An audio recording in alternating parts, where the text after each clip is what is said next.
Welcome in my class. जैसे कि आप लोगों को पता है, मैंने अपनी लास्ट वीडियो में किसी भी केमिकल रिएक्शन को हम लोग किस तरीके से और भी ज्यादा इंफॉर्मेटिव बना सकते हैं इस बारे में बात की थी। वहां हम लोगों ने किसी केमिकल रिएक्शन के अंदर सिंबल को, स्टेट को या फिर डिफरेंट टाइप की प्रॉपर्टीज को किस तरीके से मेंशन करना है, ये सब सीखा था। आज हम लोग उससे एक स्टेप आगे बढ़ेंगे और आज हम लोग रिएक्शन के अंदर स्टाइकियोमेट्रिक कॉफिशिएंट्स को किस तरीके से बैलेंस करते हैं ये सीखेंगे। अब आप सोचेंगे कि स्टाइकियोमेट्रिक कॉफिशिएंट्स क्या होते हैं। तो स्टाइकियोमेट्रिक कॉफिशिएंट का मतलब है इस रिएक्शन के अंदर मोल्स किस तरीके से हम लोग यूज कर पा रहे हैं। मेरे कहने का मतलब है कि यहाँ पर कुछ रिएक्शंस आप लोगों को दिखाई दे रही हैं। अभी इन रिएक्शंस में कौन सा एलिमेंट कितने मोल के साथ रिएक्शन में पार्टिसिपेट कर रहा है, ये इंफॉर्मेशन हम लोगों को नहीं है। और जब हम लोग इन रिएक्शन की बैलेंसिंग कर लेंगे तो हम लोग एग्जैक्टली जान पाएंगे कि कौन सा एलिमेंट या फिर कंपाउंड कितने नंबर ऑफ मोल्स के साथ इन रिएक्शन में पार्टिसिपेट कर रहा है। तो चलिए हम लोग रिएक्शन की बैलेंसिंग को स्टार्ट करते हैं। सबसे पहली रिएक्शन है हमारे पास H2 + O2 gives out H2O। हम लोगों को सबसे पहले इसमें एलिमेंट लिखने हैं। पहला हमारा कॉलम रहेगा एलिमेंट के लिए। नेक्स्ट हम लोग बात करेंगे LHS यानी कि लेफ्ट हैंड साइड, इसको आप लोग रिएक्टेंट की साइड भी कह सकते हैं। नेक्स्ट हम लोग बात करेंगे RHS, जिसको आप लोग प्रोडक्ट की साइड भी कह सकते हैं। तो अब हम लोग कर लेते हैं इनकी बैलेंसिंग। अब बैलेंसिंग के लिए सबसे पहले हमें इंफॉर्मेशन होना चाहिए कि कौन सा एलिमेंट कितने नंबर में इस रिएक्शन में यूज हो रहा है। तो आप लोग पहले देखिए LHS साइड में हमारे पास हाइड्रोजन मिल गया है। नेक्स्ट हम लोगों को ऑक्सीजन मिल गया है। इन दो के अलावा यहाँ पर और कोई एलिमेंट प्रेजेंट नहीं है। तो अब हम देखते हैं कि हमारे LHS में हाइड्रोजन कितने नंबर में है। तो आप देखेंगे यहाँ हाइड्रोजन है नंबर में 2 और ऑक्सीजन है नंबर में 2। अब हम लोग बात कर लेते हैं कि RHS में हाइड्रोजन कितने नंबर में है। तो आप देखेंगे RHS में भी हाइड्रोजन है 2, लेकिन यहाँ पर ऑक्सीजन है नंबर में 1। अब हम लोग सबसे पहले ये देखेंगे कि इस रिएक्शन के अंदर कौन सा वो एलिमेंट है जो डिसबैलेंस है। तो हम लोगों को देखने से पता लग रहा है कि यहाँ पर ऑक्सीजन डिसबैलेंस है। तो हम लोग क्या करेंगे कि ऐसे नंबर से मल्टीप्लाई करेंगे उस तरफ जहां पर ऑक्सीजन अमाउंट में कम है। तो हम लोग देखते हैं कि RHS में 1 है, तो अगर मैं 1 में 2 की मल्टीप्लाई कर देती हूं तो मेरा यहाँ पर भी नंबर हो जाएगा 2 और यहाँ पर भी नंबर हो जाएगा 2। तो हम लोग देख रहे हैं कि दोनों तरफ ही सेम नंबर आ गया है, यानी कि ऑक्सीजन के आगे अगर हम लोग 2 लिख देते हैं तो ये रिएक्शन बैलेंस हो जाएगी। अब जो मैंने आप लोगों को रूल बताया था, तो वो रूल ये है कि ये नंबर जिसकी हम लोगों ने मल्टीप्लाई की है हमेशा कंपाउंड के आगे लिखा जाएगा। कभी भी ये कंपाउंड के पीछे या फिर बीच में नहीं लिखा जाता है। इस चीज का हम लोगों को ध्यान रखना है। तो अब हमारे पास ये रिएक्शन हो गई है 2H2O। अब जैसे ही मैंने यहाँ पर 2 लिखा है तो आप देखेंगे आगे वाले नंबर की मल्टीप्लाई पीछे वाले नंबर में होगी, तो 2 2 जा हो जाएगा 4। तो मेरे पास RHS में नंबर ऑफ हाइड्रोजन हो चुके हैं 4। तो मैं यहां से इसको रब करके 4 लिख देती हूँ। जैसे ही हमने यहाँ 4 लिखा तो यहाँ पर हाइड्रोजन बैलेंस नहीं हो पाए, तो हम क्या करेंगे 2 में ऐसे नंबर की मल्टीप्लाई करेंगे जिससे दोनों तरफ हाइड्रोजन बैलेंस हो जाए। तो देखिए 2 2 जा 4 मल्टीप्लाई करते ही दोनों तरफ हाइड्रोजन बैलेंस हो गए। अब आपको ध्यान ये देना है LHS में हम लोगों ने जिस तरफ मल्टीप्लाई की है उस नंबर के आगे ही ये लिखा जाएगा, रेदर देन आप लोग दोनों ही नंबर के आगे लिख देंगे। अब आप देखिए यहाँ मैंने 2 की मल्टीप्लाई हाइड्रोजन वाले एलिमेंट के सामने की है और यहाँ हाइड्रोजन का एलिमेंट ये है, तो हम लोग इसके आगे लिख देंगे 2। अब देखते हैं क्या ये रिएक्शन बैलेंस है। 2 2 जा 4 हाइड्रोजन 4 हाइड्रोजन 2 ऑक्सीजन 2 ऑक्सीजन। तो ये रिएक्शन हमारी बैलेंस हो गई है। अब हम लोग कुछ और एग्जाम्पल लेते हैं। नेक्स्ट एग्जाम्पल है हमारा N2 + O2 gives out NO। फिर वही सेम पॉइंट, हम लोग सबसे पहले लेंगे एलिमेंट, फिर लेंगे LHS, उसके बाद लेंगे हम लोग RHS। सबसे पहले स्टार्टिंग करेंगे एलिमेंट से। तो यहाँ पर हमारे पास पहला एलिमेंट है नाइट्रोजन, देन हम लोग लेंगे ऑक्सीजन। अब हम लोग बात कर लेते हैं कि LHS और RHS के अंदर नाइट्रोजन ऑक्सीजन कितने नंबर में है। यहाँ बात करते हैं नाइट्रोजन नंबर में है 2, ऑक्सीजन भी नंबर में है 2। यहाँ बात करते हैं RHS में नाइट्रोजन है नंबर में 1 और ऑक्सीजन भी है नंबर में 1।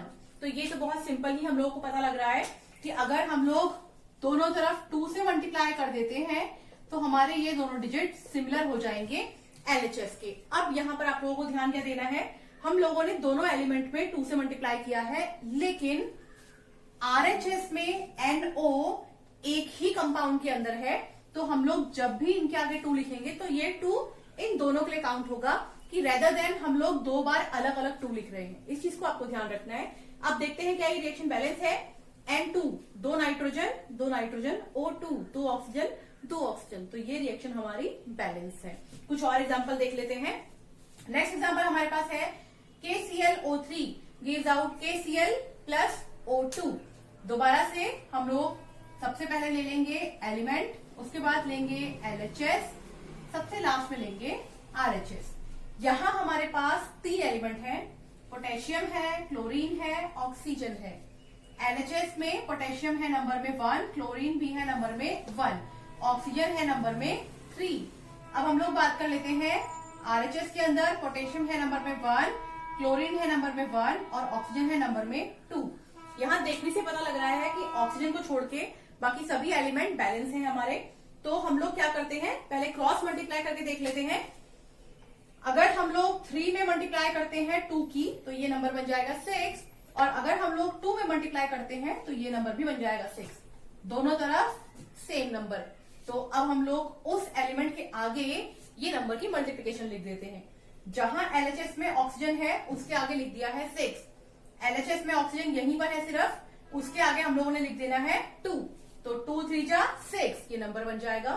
अब हम लोग बात कर लेते हैं कि RHS में ऑक्सीजन कहाँ है, तो RHS में ऑक्सीजन के आगे हम लोग को लिखना है 3, तो हमने लिख दिया है यहाँ पर 3। अब हम देखते हैं कि इन नंबर को लिखने के बाद कहीं ऐसा तो नहीं कि कुछ और एलिमेंट डिसबैलेंस हो गए हैं, तो चेक करते हैं।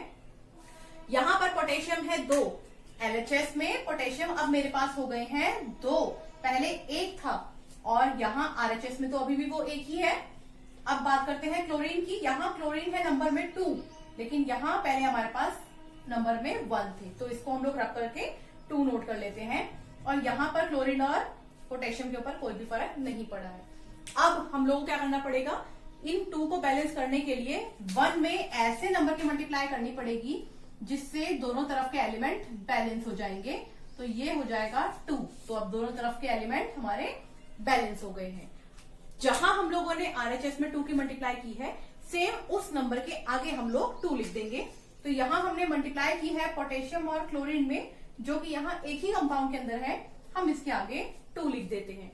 अब देखते हैं क्या रिएक्शन बैलेंस हो गई है। 2 पोटेशियम 2 क्लोरीन। हम लोग डायरेक्ट मेथड की हेल्प से कुछ रिएक्शन को बैलेंस करके देखते हैं। जैसे कि आप लोग देख पा रहे हैं, पहली रिएक्शन आप लोगों के पास है CO2 plus H2O gives out C6H12O6 plus O2। हम सभी जानते हैं कि ये फोटोसिंथेसिस की एक रिएक्शन है। आज हम लोग इस रिएक्शन की एक डायरेक्ट मेथड से बैलेंसिंग करके देखेंगे। देखते हैं हम लोग। सबसे पहले यहाँ हमारे पास नंबर ऑफ कार्बन है 6, जबकि यहाँ पर नंबर ऑफ कार्बन है 1, तो हम लोग पहले यहाँ पर 6 की मल्टीप्लाई कर देते हैं। हम लोगों ने कार्बन को बैलेंस कर लिया है। अब हम लोग देखते हैं कि हाइड्रोजन यहाँ पर कितने हैं। यहाँ हाइड्रोजन है 12, जबकि यहाँ पर हाइड्रोजन है 2, तो हम लोग यहाँ 6 की मल्टीप्लाई कर देंगे। तो हम लोगों ने देखा 6 2 जा 12, और यहाँ पर भी हाइड्रोजन हो गए हैं 12। अब हम लोग सबसे लास्ट में ऑक्सीजन को बैलेंस करेंगे। अब आप लोग ऐसा सोचेंगे कि हम लोगों ने सबसे लास्ट में ऑक्सीजन को क्यों बैलेंस किया, क्योंकि पहले भी तो हम लोगों को ऑक्सीजन बैलेंस करने के लिए ये सामने ही था। तो इसके लिए मैं आप लोगों को बताना चाहूंगी कि आप ध्यान से देखिए, यहाँ पर भी ऑक्सीजन 2 कंपाउंड में है, यहाँ पर भी ऑक्सीजन 2 कंपाउंड में है। अगर हम लोग सिर्फ एक ही कंपाउंड को देख करके दूसरी तरफ बैलेंसिंग कर देते तो ये रिएक्शन कभी भी बैलेंस ना हो पाती, ये डिसबैलेंस हो जाती। तो हम लोग क्या करेंगे कि पहले जब किसी कंपाउंड के अंदर एक सिंगल एलिमेंट में है कोई भी कंपाउंड, तो हम लोग पहले उसे बैलेंस करना स्टार्ट करेंगे। तो हम लोगों ने पहले बैलेंसिंग करी कार्बन की, क्योंकि वो यहाँ पर 2 कंपाउंड में नहीं एक कंपाउंड में था। फिर हम लोगों ने बैलेंसिंग करी हाइड्रोजन की, क्योंकि वो भी एक कंपाउंड में था। और सबसे आखिर में हम लोग बैलेंस करेंगे ऑक्सीजन को, क्योंकि ये 2 कंपाउंड के अंदर है। अब हम लोग देख लेते हैं, यहाँ बैलेंसिंग करने के बाद 6 2 जा 12 एंड यहाँ पर हो जाएगा 6, तो 12 प्लस 6 हो जाएगा 18। मेरे पास यहाँ पर 18 ऑक्सीजन है, जबकि हम लोग यहाँ पे बात करते हैं तो यहाँ है 6 और यहाँ है 2, यहाँ पर मेरे पास 8 ऑक्सीजन है। तो आप लोग देखेंगे अगर हम लोग पहले इसको बैलेंस करने लग जाते तो ये बिल्कुल गलत बैलेंस हो जाता। तो अब हमको क्या करना है, यहाँ पर हमारे पास बैलेंसिंग के बाद 18 ऑक्सीजन है, हम लोगों को यहाँ बैलेंसिंग करने के बाद 18 ऑक्सीजन को बनाना है। तो हम क्या कर सकते हैं, अगर मैं यहाँ मल्टीप्लाई कर देती हूँ 6 की, तो 6 2 जा 12, तो यहाँ पर हो जाएंगे 12 ऑक्सीजन और यहाँ पर हो जाएंगे 6 ऑक्सीजन। तो हम लोग देख पा रहे हैं दोनों ही तरफ हमारे 18 ऑक्सीजन बैलेंस हो गए हैं। तो इससे हमें एक बात पता लगी है कि हम लोगों को ऐसा एलिमेंट जो 2 से ज्यादा कंपाउंड में है उसको सबसे लास्ट में बैलेंस करना है। नेक्स्ट रिएक्शन की जो कि है हमारी AN2SO4 का whole thrice plus NaOH gives out AlOH का होल थ्राइस प्लस Na2SO4। फिर हम लोग सेम रूल को फॉलो करते हुए रिएक्शन को बैलेंस करना स्टार्ट करेंगे। यहां हमारे पास 2 एल्यूमिनियम है, लेकिन यहां हमारे पास एक ही एल्यूमिनियम है, तो हम लोगों ने इसके आगे लिख दिया है 2। 2 एल्यूमिनियम यहां, 2 एल्यूमिनियम यहां बैलेंस हो गए हैं। अब हम लोग बात करते हैं सल्फर की। यहां सल्फर, देखिए जो ये नंबर बाहर लिखा है ये इन दोनों के लिए काउंट होगा, सल्फर के लिए भी काउंट होगा, ऑक्सीजन के लिए भी काउंट होगा। तो यहाँ इस ब्रैकेट के अंदर सल्फर है नंबर में 3 और ऑक्सीजन है 12, क्योंकि 4 3 जा 12 होगा। तो सल्फर यहाँ पर नंबर में है 3, लेकिन सल्फर यहाँ पर नंबर में है 1, तो हम लोग इसके आगे 3 लिख देते हैं। सल्फर यहाँ भी बैलेंस हो गए, सल्फर यहाँ भी बैलेंस हो गए। हमने एल्यूमिनियम बैलेंस कर लिया है, हमने सल्फर बैलेंस कर लिया है। अब हम लोग बैलेंस करते हैं सोडियम को। यहाँ 3 2 जा 6 सोडियम है, लेकिन यहाँ पर सोडियम नंबर में है 1, तो हम लोग यहाँ मल्टीप्लाई करेंगे 6 की, तो यहाँ पर सोडियम भी हो गए हैं 6 और यहाँ पर भी सोडियम हो गए हैं 6। अब हम लोग बात कर लेते हैं हाइड्रोजन की। यहाँ हाइड्रोजन नंबर में है 6, तो हम लोग देखते हैं क्योंकि हम लोगों ने यहाँ ऑलरेडी ही 2 लिख दिया था, तो 2 3 जा 6, ऑक्सीजन हाइड्रोजन ऑलरेडी ही बैलेंस है। अब हम लोग बात कर लेते हैं ऑक्सीजन की। देखिए 4 3 जा 12 ऑक्सीजन यहाँ है प्लस 6 ऑक्सीजन यहाँ है, तो ये नंबर में हो जाएगा 18 ऑक्सीजन। अब हम लोग यहाँ बात कर लेते हैं 2 3 जा 6 ऑक्सीजन यहाँ है और 3 4 जा 12 ऑक्सीजन यहाँ है, तो यहाँ पर नंबर में ऑक्सीजन भी हो जाएंगे 18। तो हम लोगों को कुछ नहीं करना पड़ा ऑक्सीजन को बैलेंस करने के लिए। पहले एलिमेंट को जो हम लोगों ने बैलेंस किया था, ऑक्सीजन ऑटोमेटिकली ही बैलेंस हो गए हैं। तो ये हमारी रिएक्शन जो है एक बैलेंस रिएक्शन है। अब मैंने आप लोगों के लिए 2 रिएक्शन यहाँ पर नोट डाउन की हैं, आप लोग इनको बैठ करके बैलेंस करने की कोशिश कीजिएगा। अगर इसमें भी कोई प्रॉब्लम रहती है तो प्लीज आप लोग मुझे इन्फॉर्म कर सकते हैं। Thank you.